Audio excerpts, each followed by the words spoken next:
Le agradezco mucho que me acompañen en esta mesa. Altagracia Gómez Sierra, coordinadora de Desarrollo Económico Regional de la campaña de Claudia Sheinbaum. ¿Qué tal, Altagracia? ¿Cómo estás? Bien, feliz de estar aquí contigo y con Enrique. Muy amable. Y hasta aquí Enrique de la Madrid, coordinador del programa de gobierno de Xóchitl Gálvez. Vamos a conversar con nuestros invitados sobre política industrial, sobre atracción de inversiones, temas de estos ámbitos.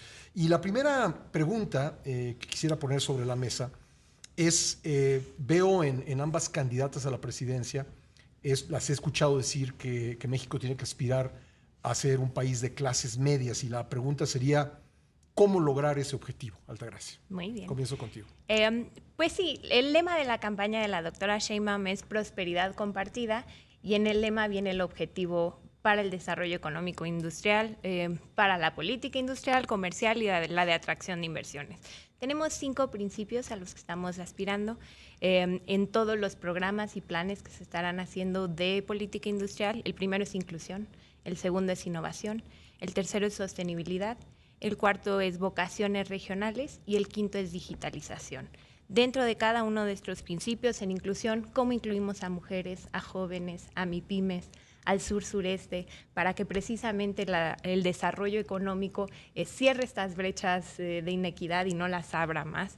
En innovación, las metas progresivas de transferencia tecnológica que requerimos, el contenido nacional y regional, y específicamente dentro de los 14 sectores que se planean desarrollar: farmacéutica, semiconductores, electrónico, electromovilidad, etcétera, etcétera. ¿Qué componentes de innovación o transferencia tecnológica requerimos? Desde luego, vocaciones regionales, ¿no?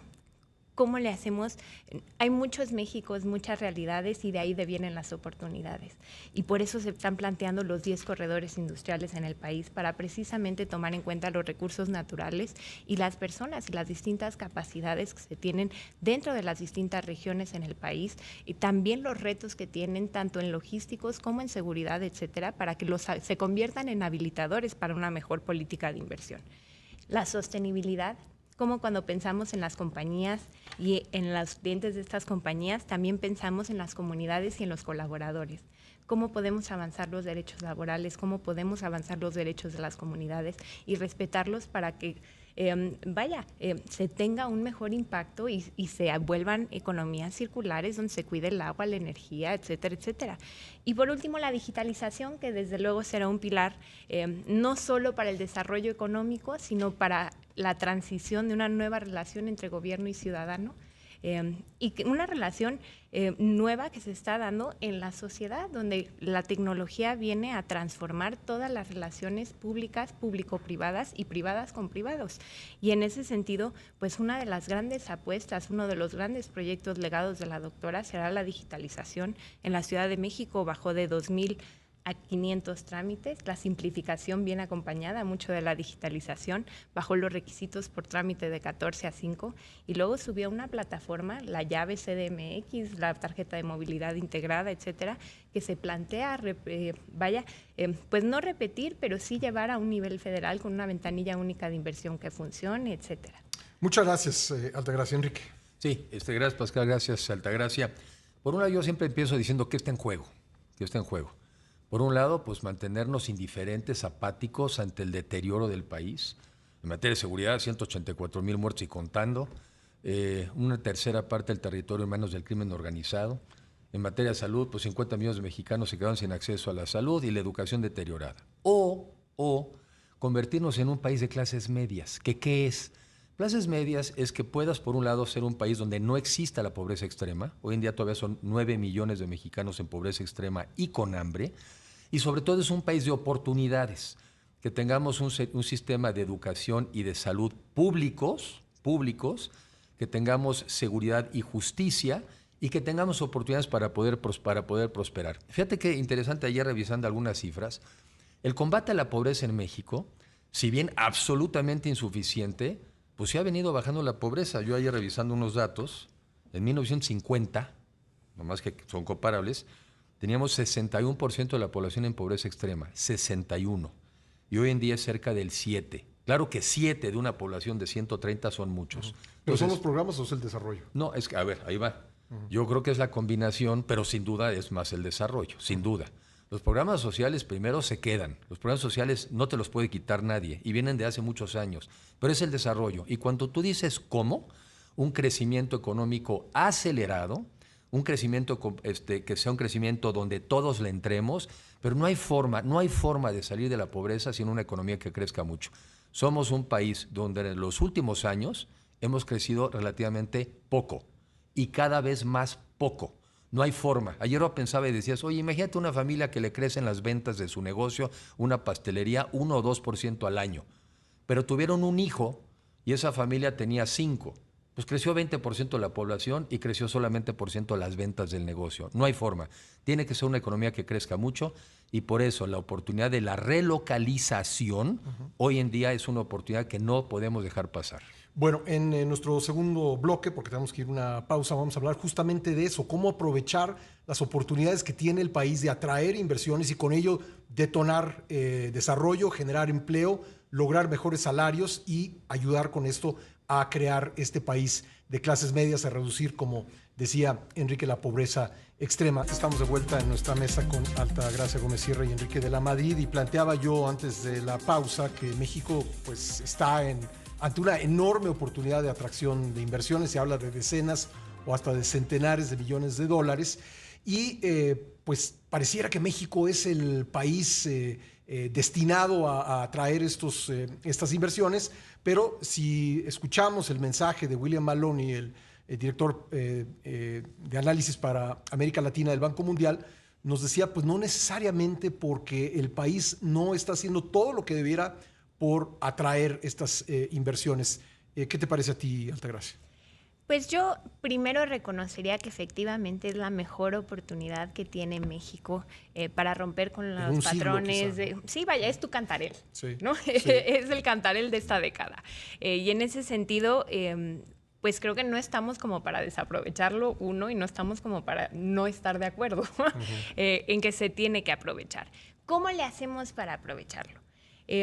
Política estratégica, sectores prioritarios, infraestructura estratégica. Política estratégica. Debe de haber capacitación, promoción, colaboración y coinversión.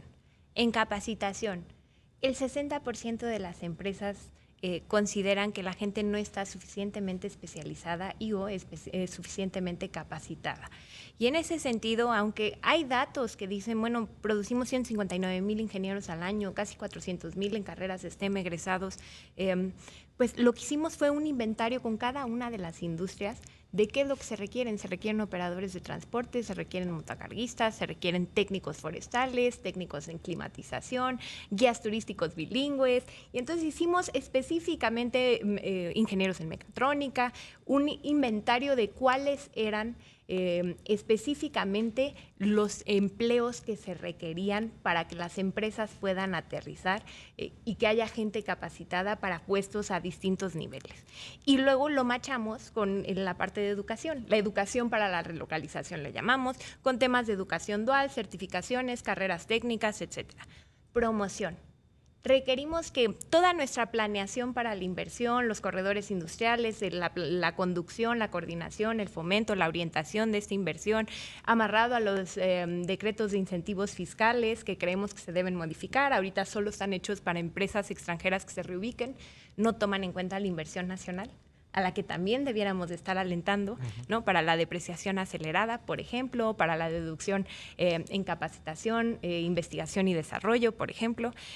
Pero bueno, vaya, esta promoción tiene que ser una promoción asertiva que derive otra vez, por una parte, desde luego, en los decretos fiscales, pero también en una oferta muy específica o muy aterrizada de ¿qué se puede ofrecer dónde? Porque lo que no queremos tampoco es que estados estén compitiendo entre ellos para regalar cosas, pues en medio de la nada, donde no hay planeación, no hay infraestructura, va a generar poca competitividad, desinversión, etcétera, etcétera. Colaboración. ¿Cómo hacemos para colaborar públicos, privados, pero también academia? Porque las universidades son muy importantes y también sociedad civil.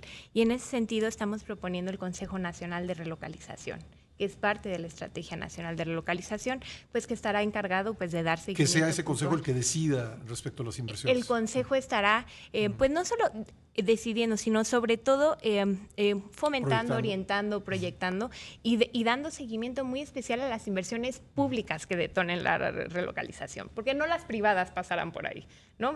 Pero las públicas sí.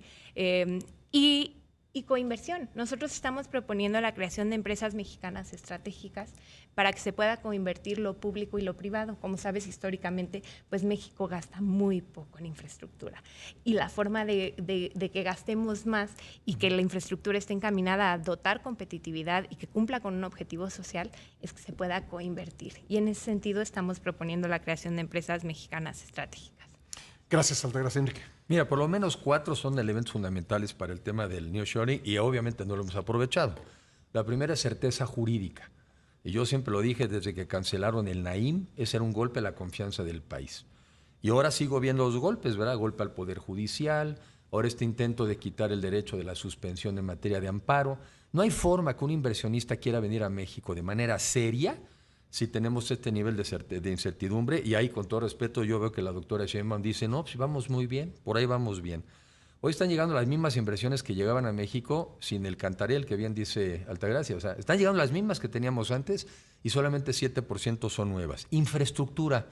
Este gobierno ha sido un desastre. O sea, el primer piso del segundo piso de la transformación es un desastre. México, en este gobierno, 30% menos inversión, 30, que en los sexenios anteriores, incluyendo las obras faraónicas, incluyéndolas. Estamos con el 2 del PIB, que es la mitad de lo que traíamos antes. En infraestructura para transporte, la mitad de lo que traíamos antes, y el sector privado solamente un tercio. O sea, lo han frenado completamente la infraestructura, y que es fundamental. Energía, que a mí me parece que es la peor de todas. La energía, no hay energía suficiente. En el 91% de los parques industriales en México hoy en día no tienen suministro de energía suficiente. Y ahí también, con todo respeto, la doctora Sheinbaum se agarró estas cosas del presidente, donde dice, la CFE proveerá el 54% de la energía y los privados lo demás. Y yo te diría, y bueno, ¿y cómo por qué? O sea, ¿cómo por qué?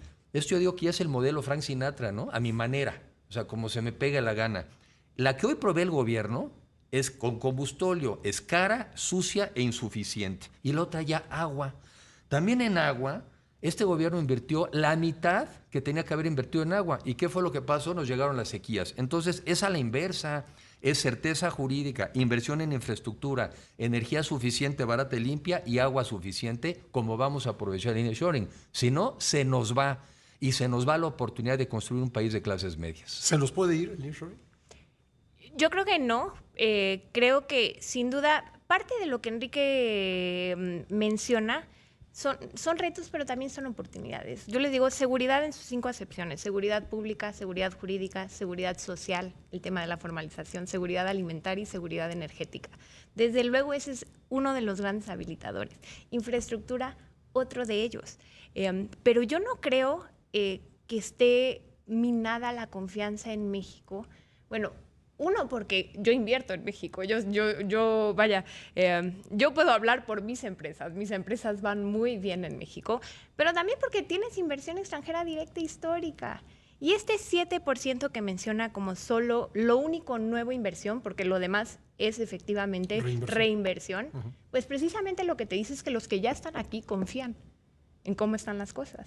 Si tú, conociendo el país, con los retos enormes que tienen, prefieres seguir reinvirtiendo aquí, quiere decir que precisamente si hay las condiciones, se tienen que mejorar. Enrique. Bueno, pues yo nomás veo los resultados. El crecimiento de la economía en los primeros 5 años, 0.7%. Y la inversión, repito, pues es la misma que teníamos antes. No, yo no creo que con el nivel de certeza jurídica que tenemos hoy este país va a despegar, de ninguna manera. No hay forma. Y repito, pues sí, ya los que están aquí, pues ¿qué otra? ¿Verdad? Si yo estoy en la industria automotriz y quiero seguir surtiendo, pues órale, métele el 7%. Pero fíjate, muchas empresas globales con las que yo también trato, hoy en día, cuando antes eran el 70% de sus ventas eran en México, hoy son el 30%. El otro 30% en Estados Unidos y el otro 30% en el mundo. Entonces, muchos inversionistas, y me voy a fijar incluso quiénes, ¿verdad? Muchos inversionistas hablan de que invierten en México, cada vez menos. porque cada vez es más riesgoso estar en este país. Y cada vez más riesgoso cuando ves un gobierno con una tendencia también autoritaria y estatista. Ahora la gran ocurrencia, oye, una empresa de aviación estatal, porque como no hay privadas, ¿no? Queremos que la CFE produzca el 54% de electricidad, cuando no cumple ni lo que tiene que hacer, que son las líneas de transmisión. El Banco del Bienestar, como si tuviéramos insuficiencia de bancos. Estuvimos hace poco en la Convención Bancaria, tenemos bancos con el 20% de capitalización, dinero hay. Y así pura ocurrencia, porque es un gobierno con una visión estatista, antiempresarial. Y a mí que me digan, cuando tendríamos que estar recibiendo carretadas de dinero, estamos recibiendo las mismas que recibíamos antes. Ahora, me voy al futuro. A mí sí me preocupa cuando la doctora Sheinbaum dice que estamos bien, que necesitamos jueces que los elija el público, que le encanta la idea de la CFE, que el país está seguro. Pues una persona que ve así las cosas no está dispuesta a cambiarlas. Y yo, con todo respeto, no creo que las pueda cambiar. Porque el jefe de movimiento de Morena, porque no es un partido, es un movimiento, el jefe del movimiento de Morena tiene ideas muy claras sobre lo que sí y lo que no. Gracias, Enrique. Tenemos que hacer una pausa. Yo sé que nuestros invitados tienen que irse. Les voy a rogar que se queden 5 minutos más. Concluimos y con una pregunta importante para detonar pues el bienestar de los mexicanos. ¿Programas sociales o más empleos o una combinación? Con eso volvemos y despedimos a nuestros invitados. Regresamos. Ya estamos de vuelta con nuestra mesa y para concluir, planteaba yo la pregunta, ¿programas sociales o empleo o una combinación? Altagracia. Ambas. Cuando nos preguntan sobre qué continúa y qué cambia, lo que continúa, debe de continuar, y creo que aquí estamos de acuerdo, autonomía del Banco de México, desde luego debe de continuar, finanzas públicas sanas, no nos podemos seguir endeudando, fortalecimiento del mercado interno. ¿Cómo se fortaleció el mercado interno? Subiendo el salario mínimo, prohibiendo outsourcing, con la reforma a la ley de pensiones, donde ahorita traemos pues el 17% del PIB en ahorro, traeremos cerca del 30% en 2030, y los programas sociales. Los programas sociales sí ayudaron, a sacar a 5.1 millones de pobres, en conjunto con todas las demás acciones, y sí fortalecieron el mercado interno. Y en ese sentido tenemos que apostar sí por crecimiento, porque no hay otra forma de generar prosperidad compartida o de generar bienestar en la sociedad si no hay crecimiento económico.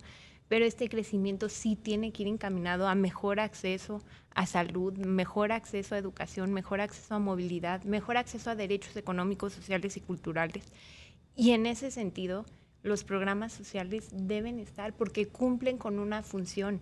Y lo que debemos de hacer en todo caso es mejorarlos, ¿no? O sea, tenemos que ver en qué no están cumpliendo con el objetivo social y qué podemos hacer para que lo cumplan de mejor forma. ¿Cómo hacemos para, como decía Enrique, eliminar esta pobreza extrema? Porque mucho de ello es sí las canastas básicas a las que tienen acceso por ingreso, pero lo otro es ¿qué derechos no están teniendo acceso, ¿no?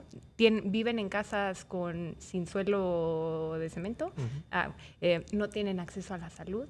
Alguno de estos derechos, ¿no? Si tienes carencia de 3 o más derechos, estás en pobreza extrema.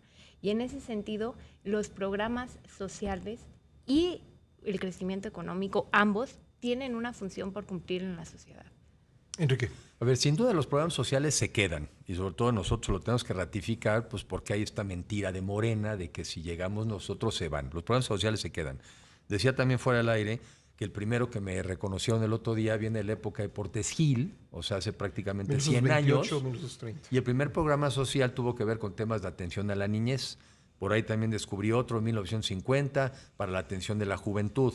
1961 la CONASUPO, que compraba a precios altos en el campo y subsidiaba el consumo en las ciudades. Entonces, primero, los programas sociales se quedan. Ahora, habiendo dicho eso, la única forma de salir de la pobreza de manera consistente es un alto crecimiento económico, inclusivo, ¿verdad? Y de manera constante. Y voy a poner un ejemplo. Les decía yo que vi que de 1950 a la fecha bajó el nivel de pobreza. Sí, pero cuando más bajó fue prácticamente de ese 50 a 1970. Ahí es donde realmente bajó. ¿Y qué pasaba en México desde entonces? Crecíamos. El desarrollo estabilizador, el desarrollo mexicano. O sea, crecíamos al 3.5% anual y eso que la población crecía mucho. Y después, aunque hemos seguido bajando, es a otro ritmo.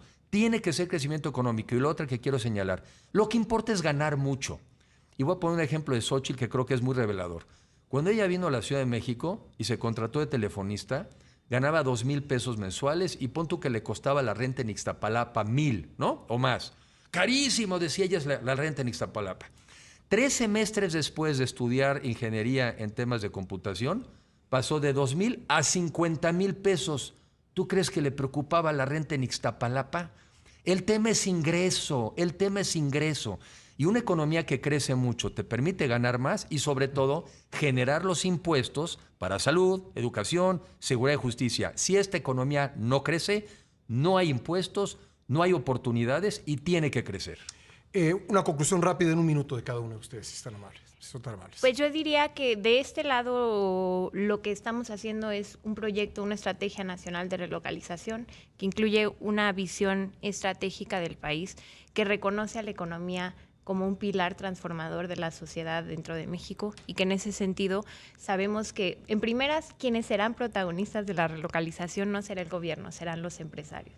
En segundas, que nuestra obligación incluso constitucional es la de conducir, la de planear, la de coordinar, la de fomentar y orientar que estas inversiones cumplan con objetivos sociales y generen riqueza holística. Y la tercera es que consideramos que es el momento de México en el mundo y no lo vamos a desaprovechar. Muchas gracias, Enrique. Los programas sociales se quedan, pero sobre todo vamos por un país de clases medias, un país de oportunidades. Y como decía alguna vez Eberto Castillo, no importa de dónde venimos, lo que importa es a dónde vamos. Y México tiene vocación de grandeza, pero esta puede ser la última oportunidad, por lo menos de esta generación. No se nos puede ir la relocalización, no se nos puede ir la oportunidad de crecer en el país de manera pareja, obviamente norte, centro y sur del país, y esta es la última llamada de esta generación. Enrique de la Madrid, Altagracia Gómez Sierra, les agradezco a ambos que Gracias. hayan venido hoy al programa. Muchas gracias. Gracias, Pascal, muchas gracias.